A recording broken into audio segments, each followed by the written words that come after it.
I spent 6 years building something beautiful from nothing. Every morning at 4 a.m., I would wake up in the dark and drive to my little restaurant before the sun came up. I kneaded dough with my own hands. I chopped vegetables until my fingers ached. I created recipes that came straight from my soul. My restaurant was not just a business, it was my entire identity. And while I was lying in a hospital bed after emergency surgery, my husband signed it all over to his sister, who had never worked a real job in her life. Before I tell you how I fought back and won, I want to know where you are joining me from today. Comment your city or country below. And if you have ever had someone betray your trust in the worst possible way, hit that like button right now. Make sure you subscribe because this story has an ending you will not want to miss. My name is Jalissa, and I was born and raised in Georgia in a small town about an hour outside of Atlanta. My family did not have much money growing up. My father worked at a textile factory until it closed down when I was 12. After that, he picked up odd jobs wherever he could find them. My mother cleaned houses for wealthy families in the nicer parts of town. They worked themselves to the bone just to keep food on our table. But we always ate well. That was the one thing my mother insisted on. No matter how tight money got, she refused to serve us processed junk. She would buy cheap cuts of meat and transform them into something magnificent. She could take a bag of dried beans and turn it into a feast. She taught me that cooking was alchemy. You could take simple ingredients and create magic if you understood how flavors work together. I started cooking seriously when I was 14. I would come home from school and experiment in our tiny kitchen while my parents were still at work. I ruined plenty of meals in those early days, but I also discovered that I had a gift. I could taste something once and understand how to recreate it. I could imagine flavor combinations in my head and know whether they would work before I ever tried them. When I graduated high school, I did not have money for culinary school, so I did the next best thing. I got a job at a restaurant in Atlanta and learned everything I could from the ground up. I started as a dishwasher, then I became a prep cook, then a line cook, then a sous chef. I worked at 5 different restaurants over 8 years, absorbing knowledge from every chef who would teach me. By the time I turned 28, I had saved almost $40,000. It was not a fortune, but it was enough. I found a small space in a strip mall that used to be a sandwich shop. The rent was reasonable because the location was not great. But I did not care about location. I knew that if the food was good enough, people would find me. I named my restaurant Southern Comfort Kitchen. I wanted to honor my roots while creating something new. I combined traditional Southern recipes with techniques I had learned over the years. Fried chicken with a honey lavender glaze, shrimp and grits with a spicy andouille cream sauce, collard greens braised in apple cider vinegar with smoked turkey. Everything was made from scratch every single day. The first year was harder than anything I had ever experienced. There were weeks when I could not pay myself. There were nights when I served only a handful of customers. There were moments when I seriously considered giving up and going back to working for someone else. But I refused to quit. I promoted my restaurant on social media. I offered cooking classes on weekends to bring in extra income. I catered small events for local businesses. Slowly, word began to spread. Food bloggers discovered me. A local newspaper wrote a glowing review. Then a regional magazine named me one of the 10 best new restaurants in Georgia. By my 3rd year in business, Southern Comfort Kitchen had become a genuine success. I had expanded into the adjacent space and doubled my seating capacity. I had hired a full kitchen staff and front-of-house team. I was finally making real money, more than I had ever imagined possible. That was when Marcus came into my life. He walked into my restaurant on a Friday evening alone and asked for a table. He was handsome, in a clean-cut way with kind eyes and an easy smile. He ordered the fried chicken and practically moaned with pleasure when he took his first bite. Before he left, he asked if he could meet the chef.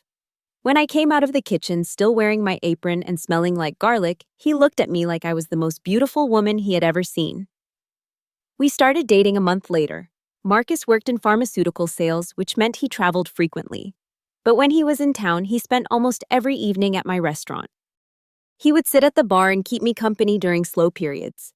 He would help close up at night and drive me home when I was too exhausted to see straight.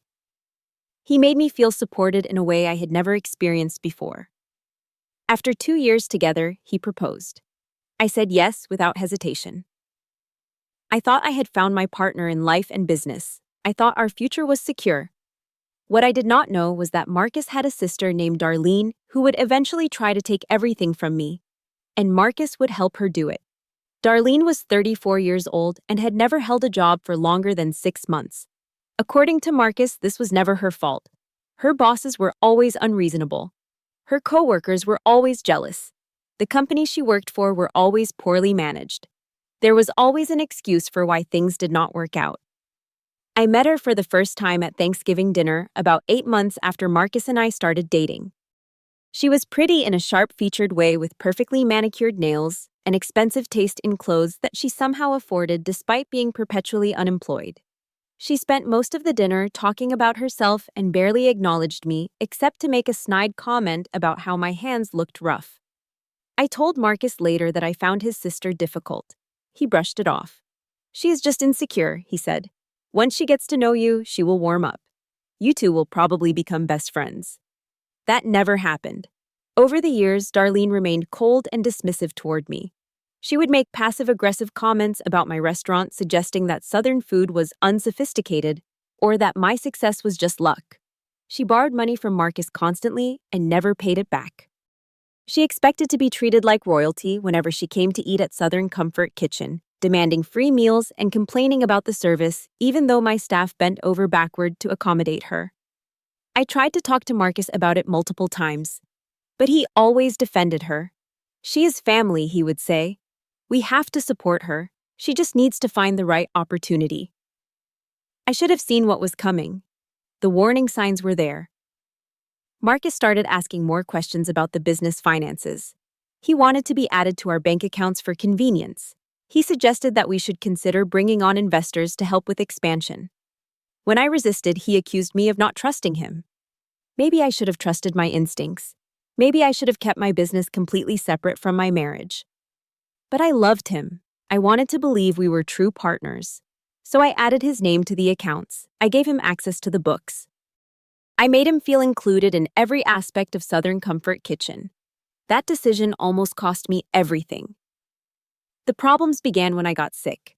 For months, I had been experiencing severe abdominal pain that I attributed to stress and long hours. But the pain kept getting worse until one night I collapsed in the kitchen and had to be rushed to the emergency room. The doctors discovered that I had a large ovarian cyst that had twisted and was cutting off blood supply. I needed immediate surgery. The operation went well, but recovery would take at least 6 weeks. I could not stand for long periods. I could not lift anything heavy. I certainly could not work 12-hour days in a hot kitchen. For the first time since I opened Southern Comfort Kitchen, I had to step away completely. Marcus assured me that everything would be handled.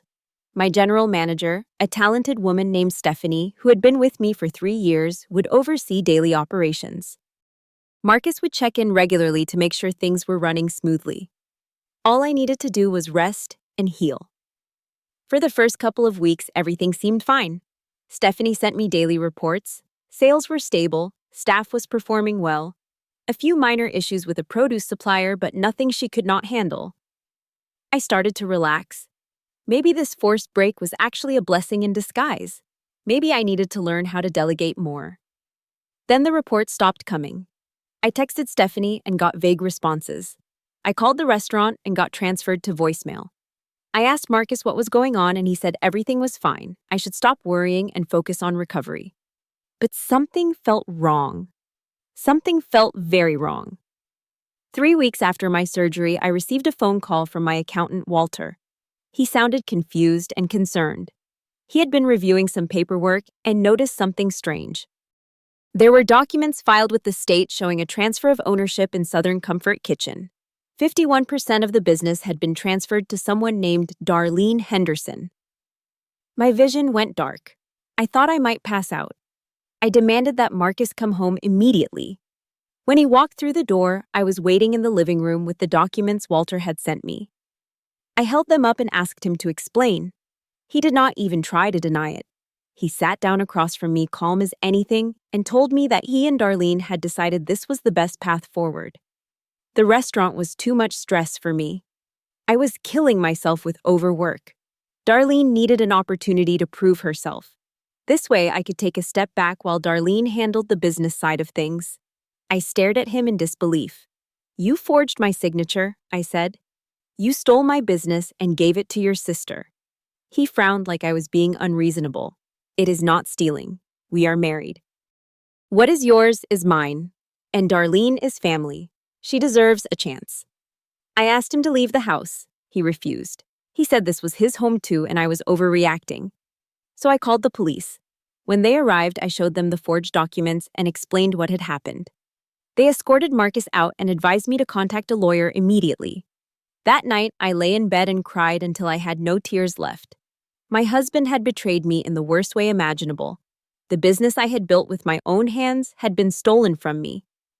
And I was still recovering from major surgery, barely able to walk without pain. But somewhere beneath the grief and shock, anger was beginning to burn. I was not going to let them win. I was going to fight. The next morning, I started making phone calls. I contacted every business attorney in Atlanta until I found one who specialized in fraud cases. Her name was Diane Patterson, and she had a reputation for being ruthless in the courtroom. When I told her my story, she got quiet for a long moment. Then she said, "We are going to destroy them." Diane laid out our strategy. First, we needed to gather evidence that the signature on the transfer documents was forged. She hired a forensic handwriting expert who examined my genuine signatures against the one on the ownership transfer. The expert concluded with 99% certainty that the signature was not mine. Next, we investigated the notary who had supposedly witnessed my signature. Her name was Francine something, and she turned out to be a friend of Darlene from their gym. When Diane subpoenaed her records, we discovered that the notarization had occurred on a day when I was literally unconscious in the hospital, still under anesthesia from my surgery. The timestamps proved it was impossible for me to have been present. We also obtained security camera footage from the restaurant showing Marcus and Darlene meeting multiple times during my hospital stay. In one video, you could clearly see them reviewing paperwork together and smiling. They had planned this betrayal while I was fighting for my life on an operating table. Armed with this evidence, Diane filed a civil lawsuit against Marcus, Darlene, and the notary for fraud, forgery, and conversion of business assets. She also referred the case to the district attorney, who agreed that criminal charges were warranted. Meanwhile, I got reports about what Darlene was doing to my restaurant. She had fired Stephanie within days of taking control, replacing her with a friend who had no restaurant experience. She had changed suppliers to save money, resulting in lower quality ingredients. She had altered the menu, removing my signature dishes and adding generic options that required less skill to prepare. She had even changed the name of the restaurant to Darlene's Kitchen, as if she had built it herself. Customer reviews started dropping, regulars stopped coming, staff began quitting.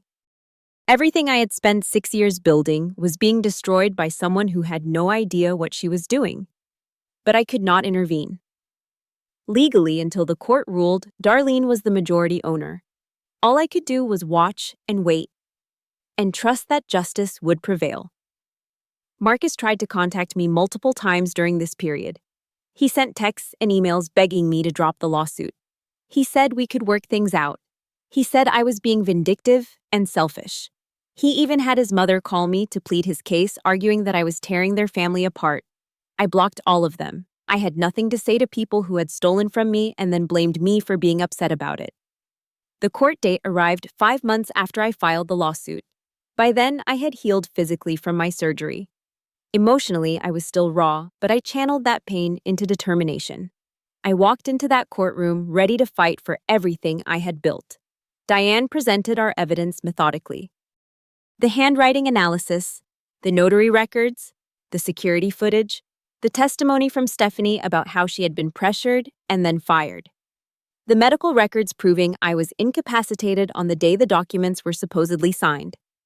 Marcus and Darlene's attorney tried to argue that I had given verbal consent to the transfer, that the marriage entitled Marcus to make decisions on my behalf, that the signature discrepancies could be explained by the fact that I was on pain medication at the time. None of it held up. The judge, a stern man in his 60s named Harold Freeman, saw through every excuse. When he delivered his ruling, his voice was heavy with disapproval. He declared the transfer documents null and void.